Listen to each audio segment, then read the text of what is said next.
수요 예배 시간에요 야고보서 강해를 하려고 합니다. 고린도 전서를 통해 하나님께서 은혜를 베풀어 주셨는데 야고보서가 여러분 너무 기대되지 않습니까? 그래요.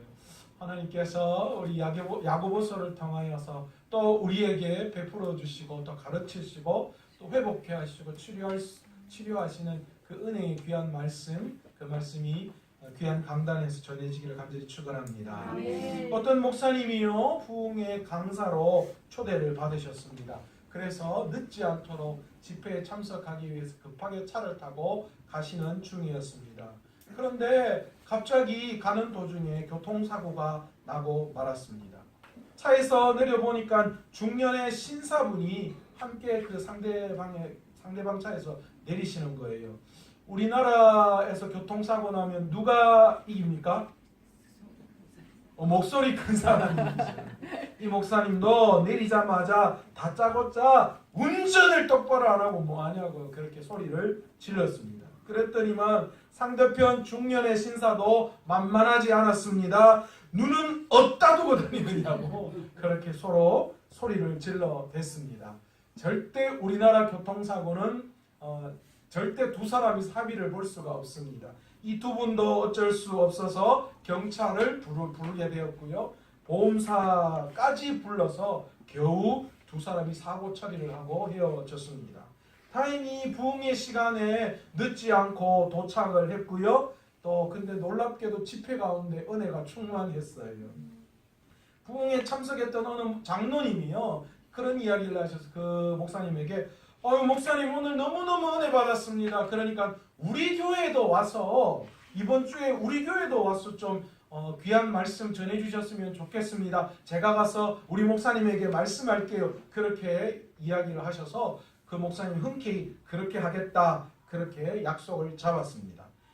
약속을 잡고 그 당일 되는 그날에 그 교회에 갔는데요.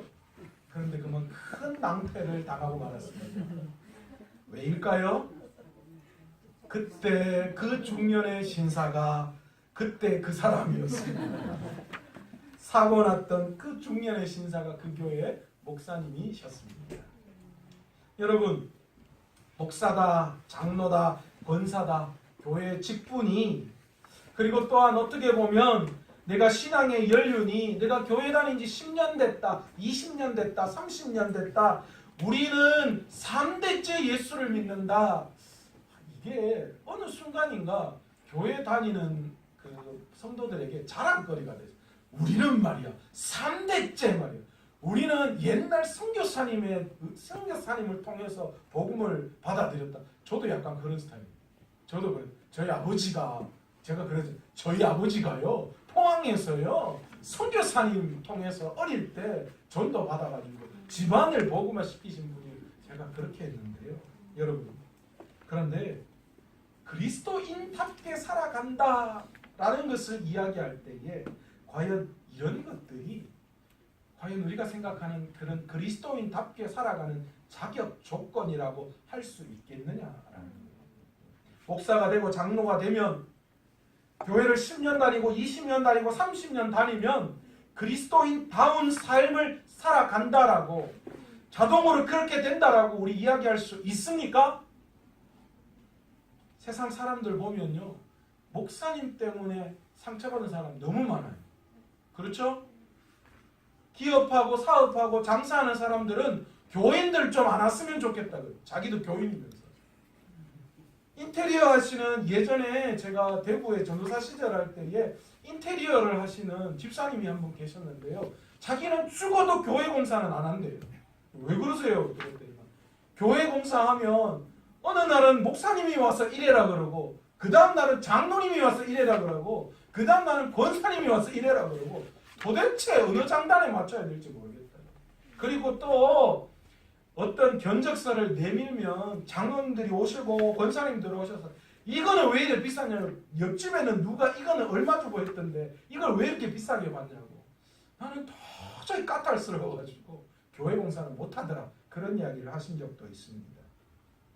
여러분 우리가 생각하고 있는, 우리가 가지고 있는 것들, 그것이 그리스도인답게 살아가는 자격 조건이 될 수가 없습니다.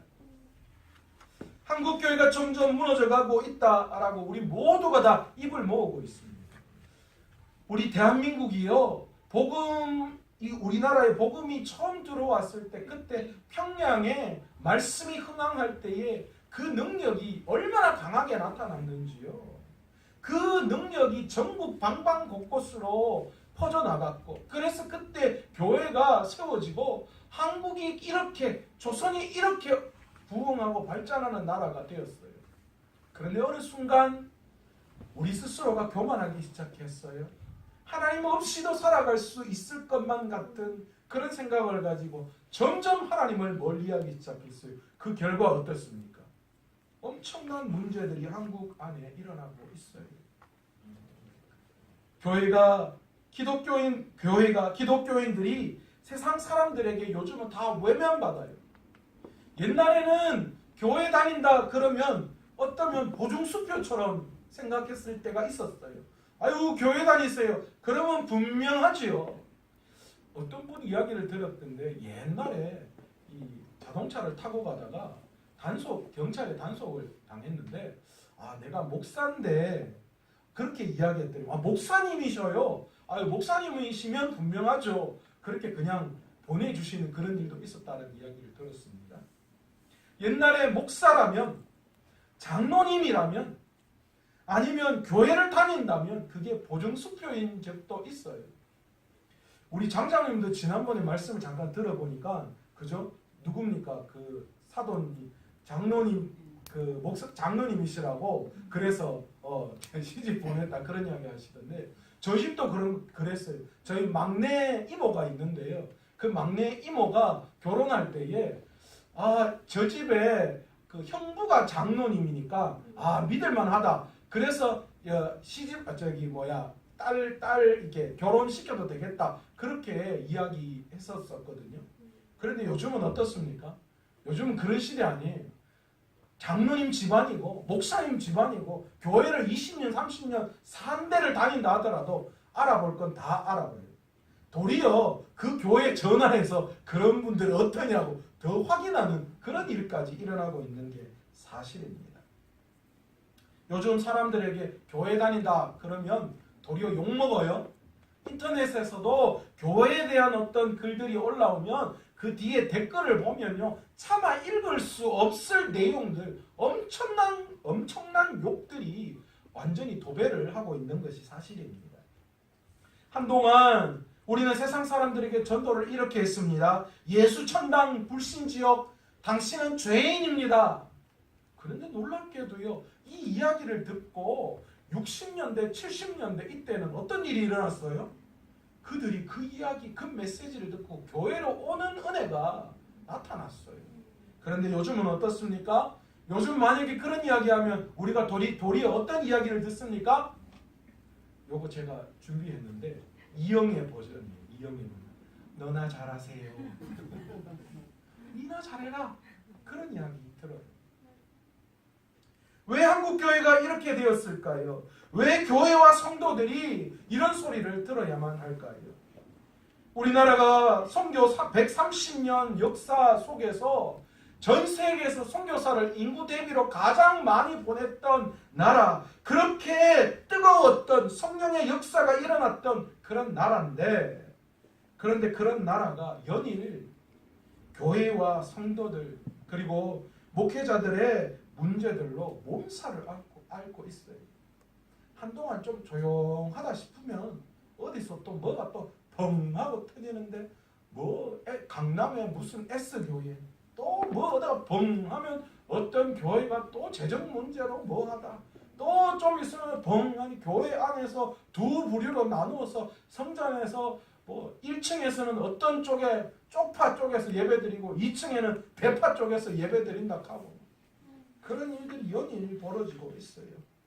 왜 이렇게 되었을까요? 한국 교회가 왜 이런 문제가 계속해서 대두되고 있을까요? 제가 한 3가지 정도로 이렇게 한번 정리를 해봤어요. 한국교회가 왜 이럴까? 첫 번째는 한국교회 지나친 성장주의, 성공신학 때문입니다.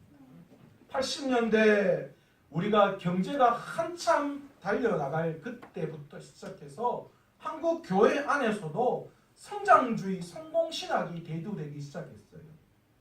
교회의 성장을 부흥으로 생각하고 있었고요. 그리고 현세적인 축복을 받는 것, 그것에 집중했어요. 그러니까 이 땅에서 잘 되기 위해서는 하나님 앞에 기도하고 물질을 드리면서 하나님 앞에 이 땅에 더 많은 축복을 받는 것이 중요하다. 그런 이야기들이 그 당시에 판을 쳤어요. 그리고 교회도 대형화되어지는 그것이 교회가 부흥하는 그런 이야기처럼 대두되었다라는 거예요. 이 교회가 점점 그렇게 커나가면서 교회의 순수성이 상실되기 시작했고요. 그래서 그것뿐만이 아니라 또한 정치와 경제 등 이 세상적인 부분과 사회적인 부분에 있어서 교회가 무엇을 하기 시작했어요?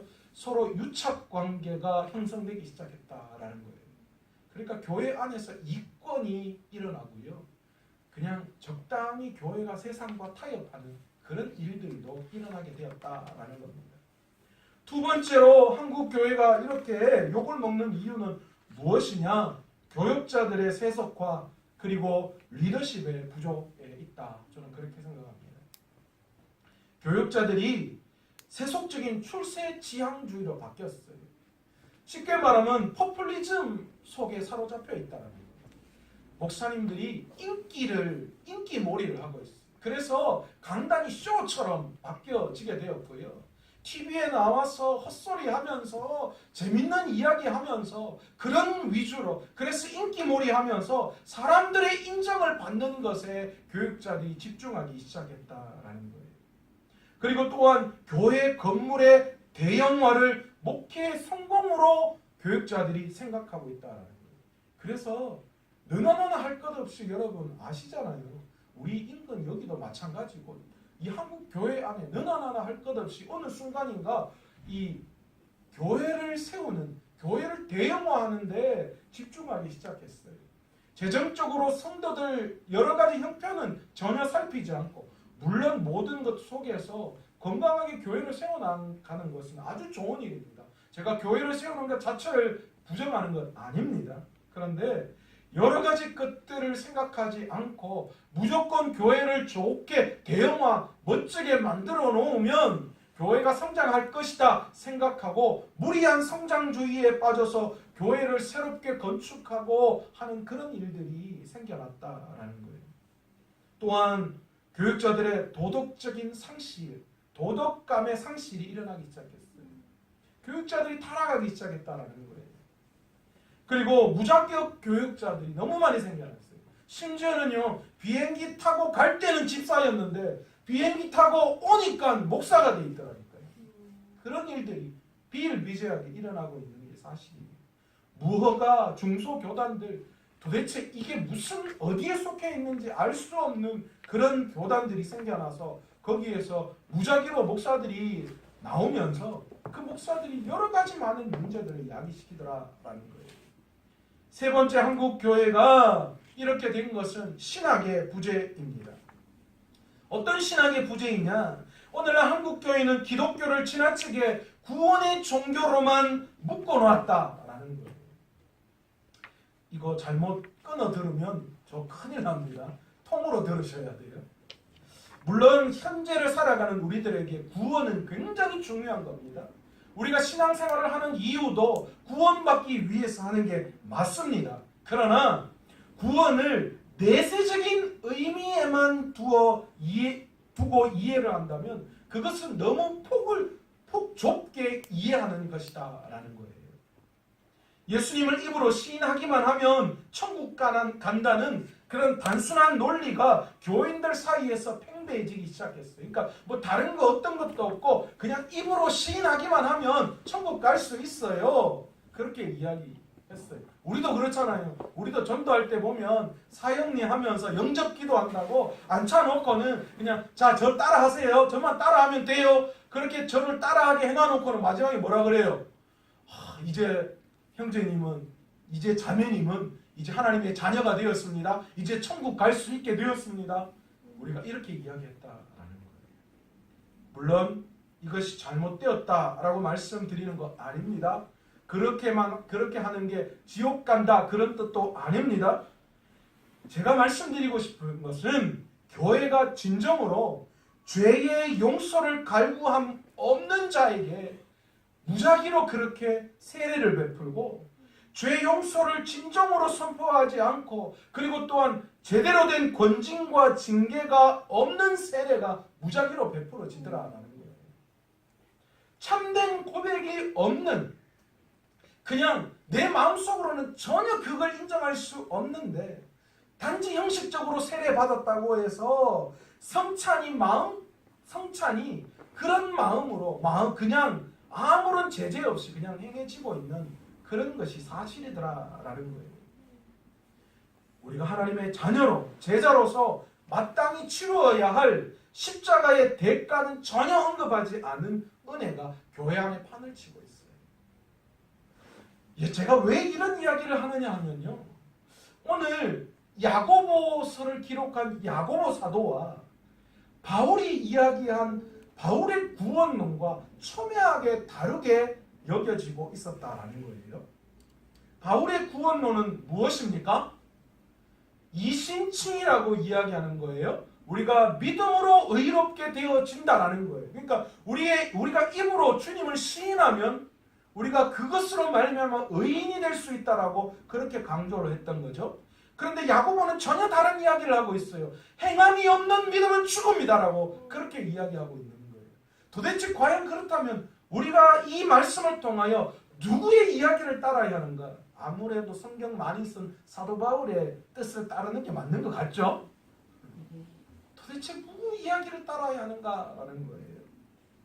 독일의 유명한 신학자였던 본 회퍼가 1937년에 쓴 제자도의 대가라는 그 책에서 이 본 회퍼가 뭐라고 이야기하느냐? 값싼 은혜를 판다.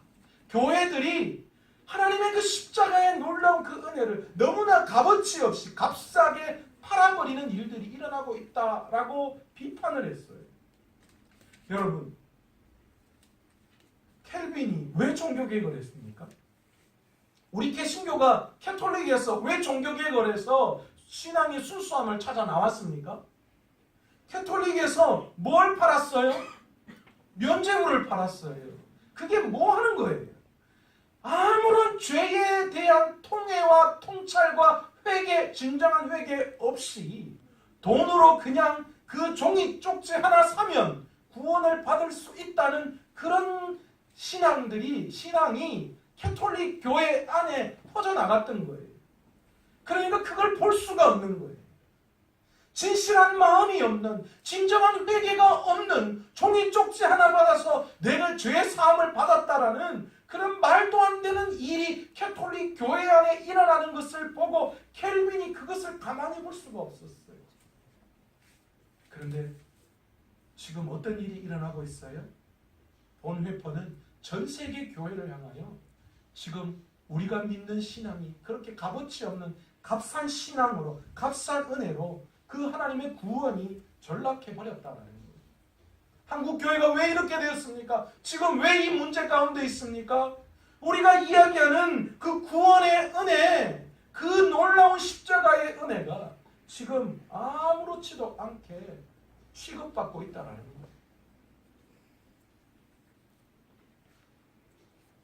우리의 삶의 구석구석 행하여지는 행위를 경시하는 값싼 은혜만을 추구하는 무책임한 내세적 종말로는 우리 한국교회가 반드시 짚고 넘어가야 할 겁니다. 오늘 저와 여러분도 마찬가지예요. 저와 여러분도 반드시 우리의 신앙을 오늘 이 시점에서 짚고 넘어가야 해요. 이런 신앙 없이, 이런 신앙의 통념 없이 교회가 대형화되어진다. 그게 무슨 의미가 있습니까? 그게 부흥입니까? 부흥이라고 말할 수 없습니다. 교회가 작지만 그러나 그곳에 진정한 회개가 있고 진정한 말씀의 사모함이 있고 진정한 기도가 있다면 하나님께서는 아무 그런 것 없이 대형화된 교회가 교회를 교회로 보시는 것이 아니라 보잘것없는, 그럼에도 불구하고 통회하는 하나님을 향한 진정한 믿음이 있는 그 믿음을 더 귀하게 보시는 분이십니다. 여러분, 교회는 사실은 우리가 지금 생각하는 교회는 예배당이에요. 예배당이 화려하다고 해서 그것이 은혜의 도구가 될 수 없습니다. 조금 더 편하게, 조금 더 안락하게 모든 것들을 행할 수는 있겠죠. 그러나 그것이 우리에게 구원을 가져다 주는 건 아니라는 거예요. 우리가 그만큼 일구었다고 하나님께서 그걸 보고 야, 너 참 잘했구나 그렇게 말씀하시지 않습니다. 우리 하나님은 그런 하나님 아닙니다. 마태복음 7장에서 우리에게 뭐라고 말씀하고 계십니까? 마태복음 7장 21절에 너더러 주여 주여 하는 자마다 다 천국에 들어갈 것이 아니요 다만 하늘에 계신 누구요? 내 아버지의 뜻대로 행하는 자여야만 천국에 들어갈 수 있다. 이렇게 말씀합니다. 주여 주여 해봐야 모른다는 거예요. 우리가 지금 믿고 있는 신앙의 안락함, 그것을 지금 일깨우고 있는 거예요. 여러분, 우리가 구원을 따놓은 것처럼 그렇게 생각하고 있죠. 그런데 여러분, 이미와 아직도의 사이에서 우리는 지금 존재하고 있는 사람이에요. 구원은 이미 우리에게 임했지만 그러나 우리가 그 구원을 이루어내는 삶을 지금 살아가야 한다라는 거예요. 그러니까 여러분, 주여 주여 한다고 해서 입으로 그냥 나는 주님을 믿습니다 라고 한다고 해서 그렇다고 해서 우리가 천국 갈 수 있다라는 그런 착각 속에 빠지면 안 됩니다. 제가 오늘 수요 예배 나오신 분들은 특별히 좀 신앙이 있으시니까 제가 좀 강하게 말씀드려요. 이 야고보서가 여러분에게 굉장히 도전을 주기도 하지만 굉장히 여러분 힘들게 받아들이실 수도 있을 거예요. 그러나 여러분, 우리가 그걸 알아야 합니다. 그래야 신앙생활 제대로 할 수 있어요. 성경은 우리에게 이렇게 이야기합니다. 우리가 믿는 믿음은 반드시 우리의 삶의 열매로 드러난다. 그렇게 이야기해요. 내 신앙이 어떤지 보기 위해서는 내 삶에 나타나는 열매를 보면 안다라는 거예요. 그들의 열매로 그들을 알지니 가시나무에서 포도를 엉겅퀴에서 무화과를 따겠느냐. 열매를 보면 그 열매를 통하여 그 나무가 어떤 나무인지 우리는 예측할 수 있는 거예요. 그래서 뭐라고 이야기합니까? 그들의 열매로 그들을 알 수 있다. 그러니까 우리가 하나님의 자녀인 것을 알 수 있다는 것은 우리의 무엇을 보고 알 수 있는 거예요? 우리의 입술에 주님이라는 소리를 통하여 알 수 있는 것이 아니라 뭐를 통하여 아는 거예요? 우리의 삶에 맺혀져 있는 열매를 통하여 알 수 있다는 거예요. 야고보서는 바로 믿음이 있는 그리스도인들에게 진정한 믿음의 사람들이 가져야 할 신앙의 모습이 무엇인지를 처절하게 우리에게 말씀하고 있습니다. 우리가 어떻게 그리스도인으로 살아가야 하는 것이 올바른 삶인가를 야고보 사도가 오늘 우리에게 말씀하고 있다는 거예요. 여러분, 전혀 야고보 사도와 바울 사도의 생각이 다른 것이 아닙니다. 나중에 제가 이것에 대해서 조금 더 깊이 있게 말씀드릴 시간이 있겠지만 바울의 전도의 대상자는 누구였습니까? 바울의 전도의 대상자는 누구였어요? 이방인들이에요. 흩어져 있는 이방인들, 이방 땅에 가서 전혀 유대인이 아닌 사람들에게 그들에게 복음을 증거하는 사명을 감당했던 사람이에요. 그러니까 그 바울이 그 믿지 않는 그 사람들에게 전도하기 위해서 해야 할 전도의 방법, 그들에게 믿음을 요구할 때의 그 믿음은 무엇이 되어야 할까요? 네 삶이 이래야 된다, 이런 거 가지고 그들 전도할 수 있겠어요? 아니요. 그래서 바울은 이신칭의를 이야기합니다. 네가 네 삶을 통하여 믿음으로 주님을 고백하면 네가 천국 갈 수 있고 신앙의 사람으로 될 수 있고 하나님의 자녀가 되고 하나님의 축복이 임할 거야. 그렇게 이야기하는 거예요. 그런데 야고보는 어떻습니까? 야고보 사도는 지금 야고보 사도가 이 야고보서를 통하여 사람들에게 이야기하는 그 대상이 지금 누구입니까? 제가 뒤에 이야기하겠지만 야고보서의 이 대상, 그러니까 오늘 본문에 보시면 뭐라고 이야기해요? 흩어져 있는 12지파에게 문안하노라 그렇게 이야기하잖아요. 근데 이 12지파가 누구냐는 거예요.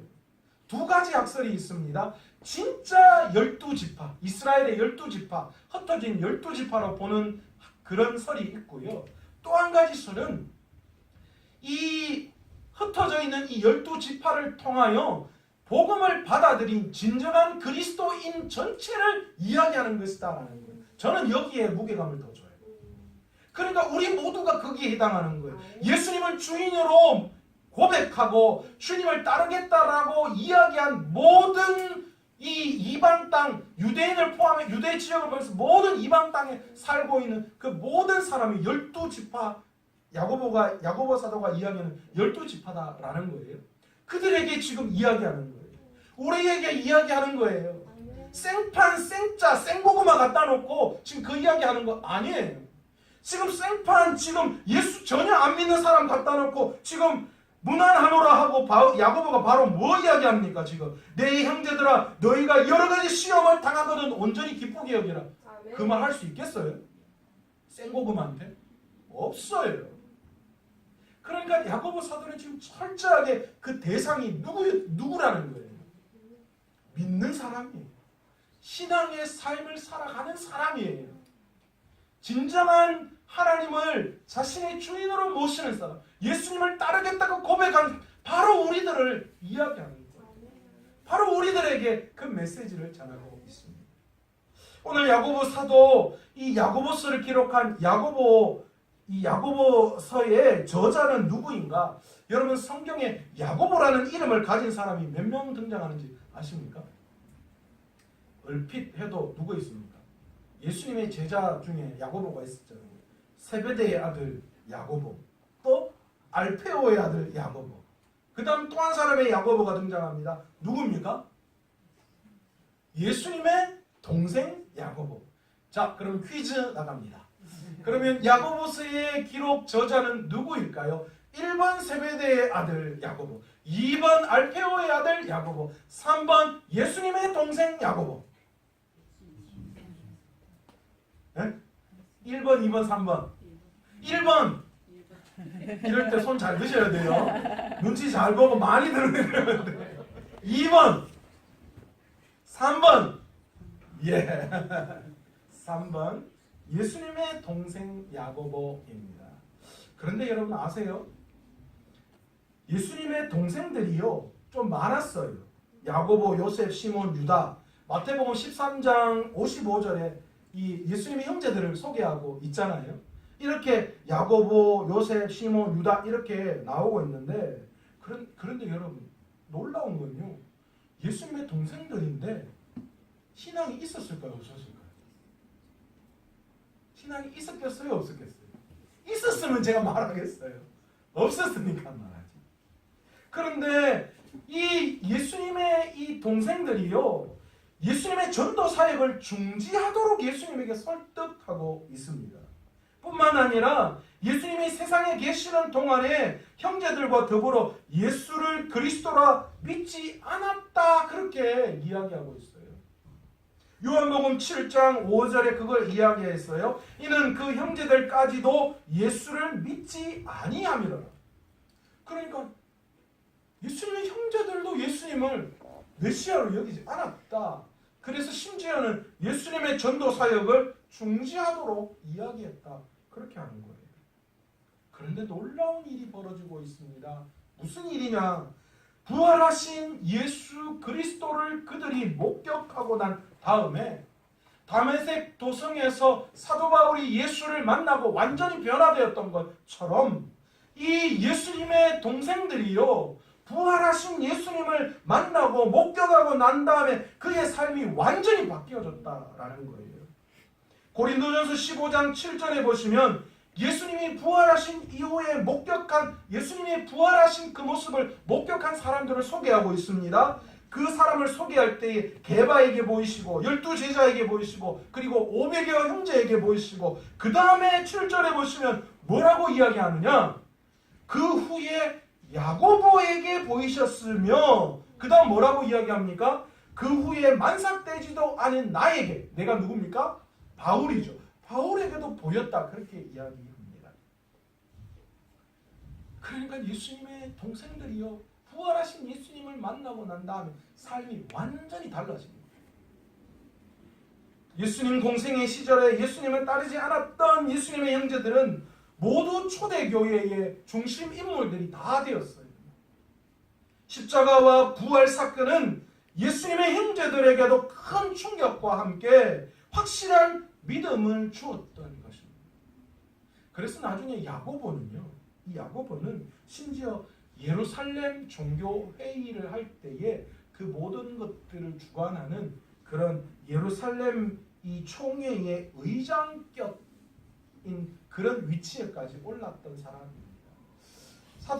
사도행전에 보시면 바울이 선교 전도 여행을 떠나잖아요. 그 선교 여행을 떠나고 난 다음에 예루살렘에 와서 선교 보고를 합니다. 그죠? 그런데 그 보고를 들을 때에 이 바리새인들 중에 몇몇 사람들이 바울이 전하는 이야기를 꽃같게 생각했어요. 바울이 이방인들에게 모세의 율법을 따르게 하고 그리고 믿음으로 구원을 얻는다라는 그런 이야기를 하는 것에 대해서 불만을 가졌어요. 그래서 예루살렘 이 종교회의가 열렸어요. 도대체 그러면 바울이 전하는 그것이 맞는가 틀리는가 거기에 대해서 이야기가 분분했던 거예요. 그때에 어떤 일이 일어납니까? 베드로도 마찬가지고 오늘 이 본문의 예루살렘 이 총회의 의장격이었던 야고보가 이 바울의 손을 들어주는 거예요. 바울이 전하는 게 틀린 게 아니야. 그게 맞다 그러는 거예요. 그러니까 우리가 생각했을 때 바울의 이신청이와 야고보 사도가 야고보서를 통하여서 이야기하는 이 행함에 대한 그런 믿음, 이것이 결코 다른 게 아니라는 거예요. 만약에 달랐다면 그때 어떻게 됐을까요? 야고보 사도가 그걸 인정하지 않았겠죠. 그러나 야고보 사도는 바울의 그것이 맞다라고 인정했던 거예요.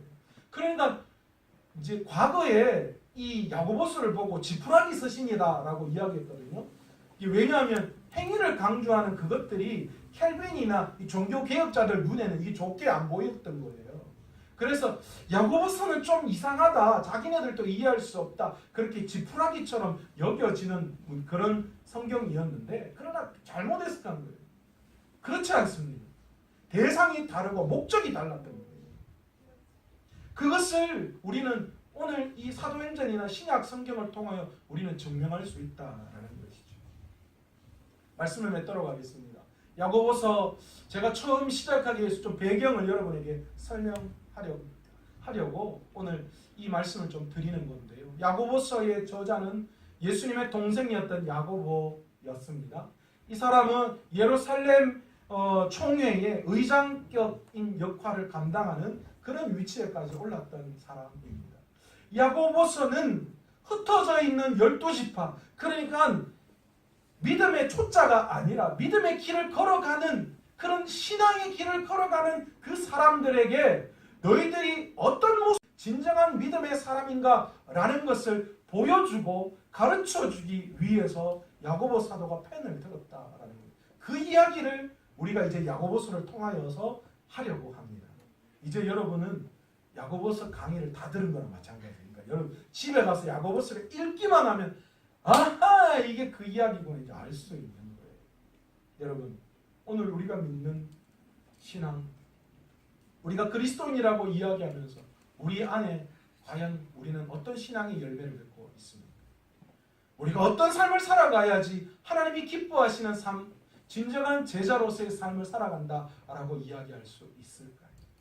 오늘 저와 여러분이 이 야고보서를 통하여서 진정한 그리스도인, 진정한 믿음의 삶이란 어떤 건가를 하나하나 찾아나갈 수 있는 저와 여러분 되시기를 간절히 축원합니다. 아멘. 그리고 이 야고보서의 그 말씀이 나에게 주신 말씀으로 믿고 아멘. 그 말씀을 100% 받아들이고 순종할 수 있는 저와 여러분 되시기를 간절히 축원합니다.